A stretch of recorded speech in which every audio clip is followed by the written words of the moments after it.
오늘은 역대상 14장 1절에서 17절의 말씀을 가지고 영적 전쟁의 승리 비결이라는 제목으로 말씀을 나누겠습니다. 아담과 하와의 범죄 이후로 인류는 계속해서 전쟁 중에 있습니다.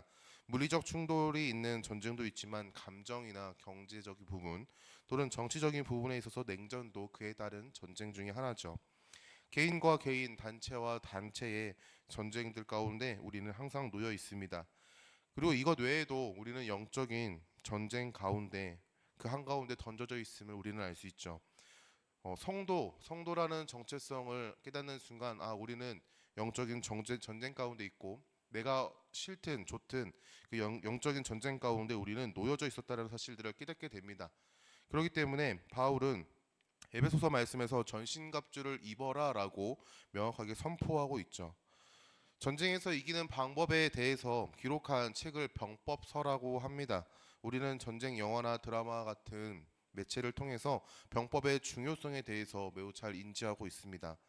예를 들면 명량이라는 영화에서 이순신 장군님은 명량해전을 준비하는 중에 백성들의 군인들의 사기를 높이기 위해서 이렇게 말합니다.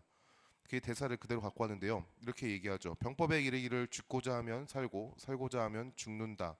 또 한 사람이 길목을 지키면 천명을 두렵게 할 수도 있다고 하니 이는 우리를 두고 하는 말이 아니냐라고 얘기합니다. 단순하게 그가 갖고 있던 사상이나 그가 갖고 있던 어떠한 신념을 가지고 말하는 것이 아니라 병법서 모두가 다 인정할 만한 전쟁에서 이기는 방법이 기록되어 있는 책을 근거로 백성들의 사기를 높이고 있습니다. 병법에 근거하여 무엇을 해야 되는지를 분명하게 언급하고 있는 것이죠. 물리적인 전쟁에 있어서도 다양한 병법이 존재합니다. 그런데 영적인 전투에서도 똑같이 승리할 수 있는 승리를 확신할 수 있는 전술이 있음을 성경은 얘기하고 있습니다. 오늘 말씀을 통해서 영적인 전투 가운데 어떻게 하면 승리할 수 있을까 이러한 비결들을 함께 볼 수 있길 바랍니다. 첫 번째로는 가장 중요한 것인데 나의 정체성을 인지하는 것입니다. 2절 말씀에 다윗이 하나님께서 자기를 이스라엘의 왕으로 삼으신 줄을 깨달았다라고 이야기합니다. 2절입니다. 다윗이 여호와께서 자기를 이스라엘의 왕으로 삼으신 줄을 깨달았으니 이는 그의 백성 이스라엘을 위하여 그의 나라가 높이 들림을 받았음을 알미였더라. 다윗은 자기가 하나님에게 어떠한 은혜를 받았는지를 명확하게 알고 있었죠. 다윗은 사울을 대신해서 세움을 받은 왕입니다.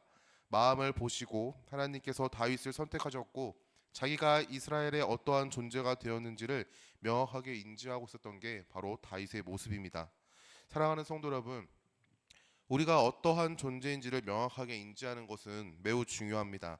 성도는 예수 그리스도의 은혜로 구원을 받은 존재입니다. 내 노력과 공로로 성도가 된 것이 아니라 오직 은혜로 하나님의 자녀가 되었음을 우리는 기억해야 합니다. 우리의 정체성을 명확히 할 때 우리는 영적인 전쟁 가운데 승리할 수 있습니다. 그 이유는 우리가 무엇을 의지해야 하는지가 명확해지기 때문이죠. 영적인 전쟁은 우리 스스로가 갖고 있는 힘으로는 절대 이길 수 없는 전쟁입니다. 그 이유는요, 우리보다 사탄이라는 존재가 우리의 연약함을 너무나도 잘 알고 있어요. 내가 부정하고 싶어도 그 연약함을 집요하게 파고들고 우리의 부족함을 들추고 수치 가운데 우리를 던져줍니다. 우리가 아무리 중무장을 한다고 할지라도 우리의 힘만으로는 영적인 전쟁을 이길 수가 없는 것이 현실입니다. 지피지기면 백전불패라는 말이 있죠. 적을 알고 나를 알면 100번 싸워서 한 번도 지지 않는다라는 고백입니다. 우리의 적에 대해서 인지하는 것이 매우 중요한 만큼 나를 아는 것도 매우 중요합니다. 성도는 예수 그리스도 안에 살아가는 존재이고 성도는 그리스도의 은혜 안에 살아가는 존재입니다. 이 정체성을 명확하게 기억할 때 우리는 비로소 준비된 자로서 전쟁에 참여할 수 있는 것이죠. 이것을 명확하게 알지 못하면 우리는 나아가는 순간 패배하고 맙니다. 나의 정체성을 인지하는 여러분 될 수 있길 소망합니다. 두 번째로는 하나님의 말씀에 집중해야 한다라는 말이에요. 우리의 정체성에 대한 분명한 인식은 우리가 무엇에 집중해야 하는지를 분명하게 알려주죠. 다윗이 사울을 대신하여 기름을 받아 온 이스라엘의 왕이 되었습니다.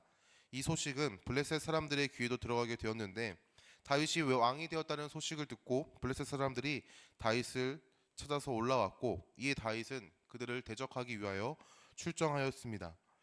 블레셋 사람들이 이미 르바임 골짜기에 들어왔을 때 다윗은 자기의 생각과 경험과 전략을 가지고 행동하지 않고 하나님께 묻습니다. 10절 말씀에 다윗이 하나님께 물어 이르되 내가 블레셋 사람들을 치러 올라가리이까 주께서 그들을 내 손에 넘기시겠나이까 하니 여호와께서 그에게 이르시되 올라가라 네가 그들을 네 손에 넘기리라 하신지라. 하나님께서 블레셋 사람들을 손에 주셨다는 그 말씀을 믿고 의지하여 나아갔죠. 그리고 블레셋 사람들을 전부 쳤습니다.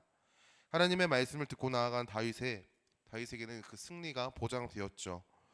이에 블레셋 사람들이 두 번째 이스라엘을 침범하였습니다. 이에 또 다윗은 하나님께 묻습니다. 역대상 14장 14절에서 15절입니다. 다윗이 또 하나님께 묻자오되 하나님이 이르시되 마주 올라가지 말고 그들 뒤로 돌아 뽕나무 숲을 맞은편에 그들을 기습하되 뽕나무 꼭대기에서 걸음 걷는 소리가 들리거든 곧 나가서 싸우라. 너보다 하나님이 앞서 나아가서 블레셋 사람들의 군대를 치리라 하신지라. 하나님께서는 다윗에게 작전을 말씀하십니다. 정면 돌파가 아니라 우회하여 적군들을 치라라는 말씀이시죠. 성도 여러분, 하나님의 말씀을 믿어야 합니다. 그런데 그 말씀에 집중함으로 반응해야 합니다. 하나님께서는 성도를 인도하시는 분이시죠. 이스라엘 백성들을 인도하셨던 불기둥과 구름 기둥처럼 성도의 삶을 인도하십니다. 이처럼 하나님은 영적인 전쟁을 나아가는 백성들과 함께 하시는 분이십니다. 그리고 그 전쟁 가운데 지휘자가 되셔서 전쟁을 주관하시는 분이시죠. 다윗은 하나님의 말씀을 믿음으로 반응하였습니다. 그러나 더 중요했던 것은 그 말씀에 집중했다라는 겁니다. 어떠한 말씀을 하실지, 하나님께서 손에 붙여준 적군을 치러가는 과정 가운데 어떻게 하나님은 인도하실지 그 말씀에 집중하였고 의지함으로 나아갔습니다. 하나님의 말씀에 집중하는 것은 마치 내비게이션을 따라 목적지를 향해 나아가는 것과 같습니다. 우리는 길을 떠날 때 눈앞에 보이는 상황을 따라서 내 생각과 경험 그리고 사람들의 모습을 보고 판단하며 말씀이 아닌 다른 선택들을 하게 되죠. 물론 내비게이션의 안내가 틀릴 수 있습니다. 하지만 내비게이션은 교통 상황을 판단하고 최적의 길을 안내해 주는 알림이죠. 이처럼 하나님의 말씀은 우리가 알지 못하는 것을 미리 아시고 우리에게 최고의 길을 인도하시는 것입니다. 그 길이 때로는 사람들의 눈에 미련해 보일지도 모릅니다. 어쩌면 큰 손해를 보는 것 같을 수도 있습니다. 하지만 우리 하나님은 선한 목자시기에 우리는 내 생각과 경험과 상황과 환경이 아니라 하나님의 말씀에 집중해야 합니다. 다윗은 하나님의 말씀에 집중했습니다. 이러한 모습은 사울과는 반대되는 모습처럼 보입니다. 사울은 아말렉 전투에서 모든 것을 진멸하라라는 그 말씀을 분명하게 들었습니다. 그리고 하나님의 말씀을 믿고 의지하여 아말렉과의 전쟁 가운데로 나아갔죠. 분명 전투에서는 승리를 거두었으나 하나님의 말씀에 온전히 순종하지 않았다는 사실들을 깨닫게 됩니다. 사울은 하나님께 드릴 좋은 제물이라는 명목으로 소와 양을 살렸고 그리고 아각 왕을 죽이지 않았습니다. 하나님께서는 분명히 아말렉 족속에 속한 모든 것을 진멸하라라고 말씀하셨죠. 굉장히 잔인하게도 그의 모든 소유, 더 나아가 그의 자녀들까지도 다 죽여라라는 말씀 가운데 사울은 자기 눈에 보기 좋은 것을 하나님께 드려야지라는 착각 가운데 그것들을 살려두었습니다. 하나님의 말씀에 온전히 순종하지 못한 사울에게 주어진 것은요, 그에게 주어진 그 은혜가 떠나는 것이었습니다. 사울은 순종함으로 나아갔던 걸음에 자기 판단과 경험이 앞섰고 더 나아가 자기의 의가 앞섰다라는 사실들을 깨닫게 됩니다. 사랑하는 성도 여러분, 말씀을 믿고 의지하는 것 매우 중요합니다. 더 나아가 그 과정 가운데 우리는 하나님의 말씀에 집중함으로 반응해야 합니다. 말씀만을 바라봐야 하는 것이죠. 말씀에 집중하는 은혜가 있길 소망합니다. 우리는 때로 하나님의 말씀을 의지하여 앞으로 나아가지만 목적지를 향해 나아가는 걸음 가운데는 내 생각과 내 경험과 상황과 환경을 바라보며 이리저리 휘청휘청거리는 것이 현실적인 모습입니다. 그러하게 우리는 더욱더 주님의 음성 가운데 집중함으로 나아가야 하는 줄 믿습니다. 세 번째로는 전쟁 중에 우상을 거들떠 보지도 말아야 한다는 것입니다. 다윗은 블레셋 전투에서 승리한 후에 블레셋 사람들이 놓고 간 우상들을 보았습니다. 그런데 다윗은 그 우상을 보면서 바로 불태웠다라고 말하죠. 12절 말씀에 블레셋 사람이 그들의 우상을 그곳에 버렸으므로 다윗이 명령하여 불에 사르니라라고 이야기합니다. 다윗은 하나님 한 분만을 바라보는 신앙으로 행동했습니다. 그 우상이 어떠했는지는 모르지만 그 우상을 전리품처럼 보관할 수도 있었습니다. 전쟁 중에 바라보게 되는 우상은 우리의 마음을 흔든다는 것을 기억해야 합니다. 어떤 때는 돈의 모양으로, 어떤 때는 권력의 모양으로, 안락함이나 인정으로 우리의 마음을 흔들 수도 있습니다. 이러한 우상 앞에 성도는 영적인 승리를 위해서 우상을 거부하고 쳐내야 합니다.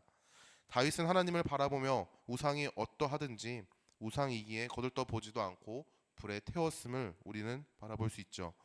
우상은 우리의 눈에서 치워야 합니다.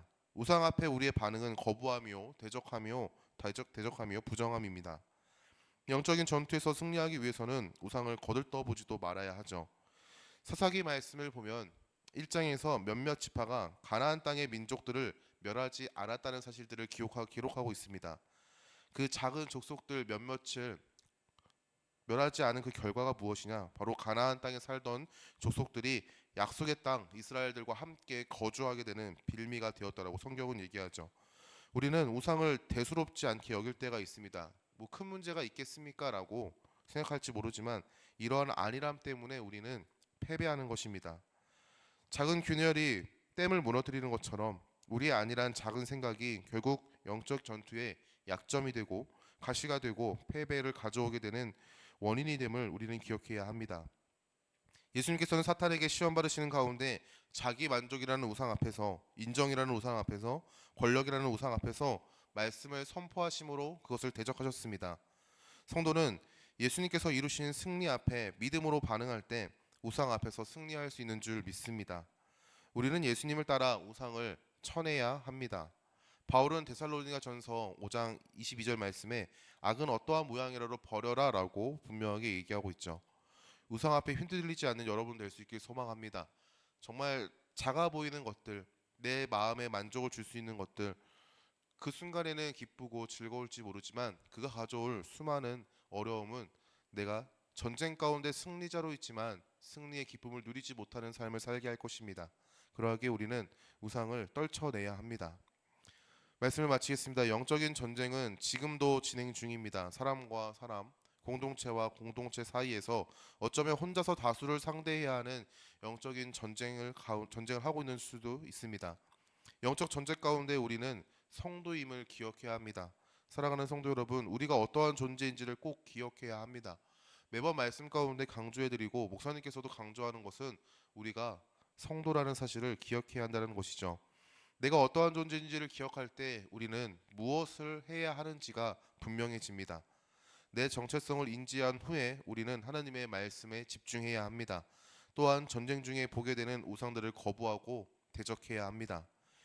영적 승리는 예수님께서 다시 오시는 그날 최후의 승리가 주어집니다. 그 과정에 우리를 부르신 예수님을 의지함으로 승리의 면류관을 받길 소망합니다. 주님은 우리를 위해서 승리의 영역으로 초청하셨습니다. 그러하게 우리는 승리자로서 나아가는 줄 믿습니다. 예수님을 의지하는 우리가 되길 소망합니다. 요한복음 16장 33절의 말씀을 읽고 말씀을 마무리하겠습니다. 요한복음 16장 33절에 이것을 너희에게 이르는 것은 너희로 내 안에서 평안을 누리게 하려 함이라. 세상에서는 너희가 환난을 당하나 담대하라. 내가 세상을 이겼노라. 아멘. 승리의 면류관을 향해 나아가는 성도님들 될 수 있기를 예수님의 이름으로 축원합니다.